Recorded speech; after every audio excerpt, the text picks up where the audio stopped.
कि मैंने कहा कभी राज एक पुरकार है तो करके विचार मैंने मन में ठाना है कि मैंने कहा कभी राज एक पुरकार है तो करके विचार मैंने मन में ठाना है। और दादाजी की पुण्यतिथि पर कवि गोष्ठी करा के गुरुदेव मुझे आपको बुलाना है। दादाजी की पुण्यतिथि पर कवि गोष्ठी करा के गुरुदेव मुझे आपको बुलाना है।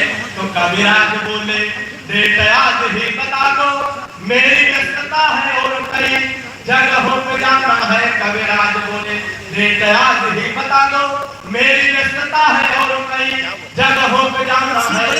तो मैंने कहा अभी मेरे दादाजी मरे नहीं है मरने तो थोड़े तिथि हो गया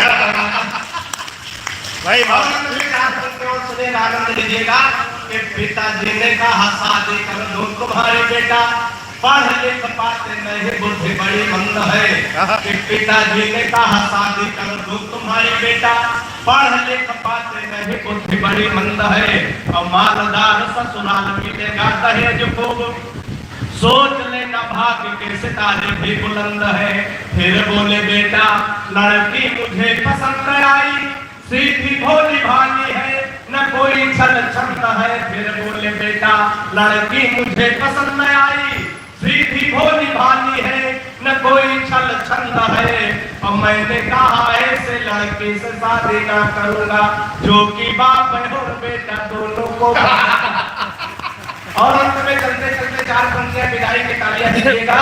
कि सुबह सुबह पत्नी बोली हालांकि सुबह सुबह बोलते नहीं थी तो भैया सुबह सुबह पत्नी बोली आप तो मेरी हर अदा पर मरते हो बात पहुंचे तो आनंद लेना। सुबह सुबह पत्नी बोली आप तो मेरी हर अदा पर मरते हो आज सही सही बताओ तुम मुझसे कितने परसेंट प्यार करते हो। भाई वाह आज सही सही बताओ तुम मुझसे कितने परसेंट प्यार करते हो। पत्नी की बात सुनकर मैं मन ही मन मुस्कुराया जैसे ही बताया। पत्नी झल्ला कर बोली मैं हूँ तुम्हारी बीवी इकलौती। पत्नी झल्ला कर बोली मैं हूँ तुम्हारी बीवी इकलौती। फिर भी मेरे प्यार में 28% कटौती। फिर भी मेरे प्यार में 28% कटौती।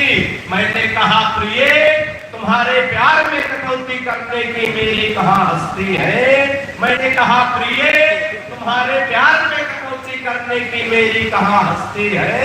लेकिन आज कलह लग रही है तुम पर 28%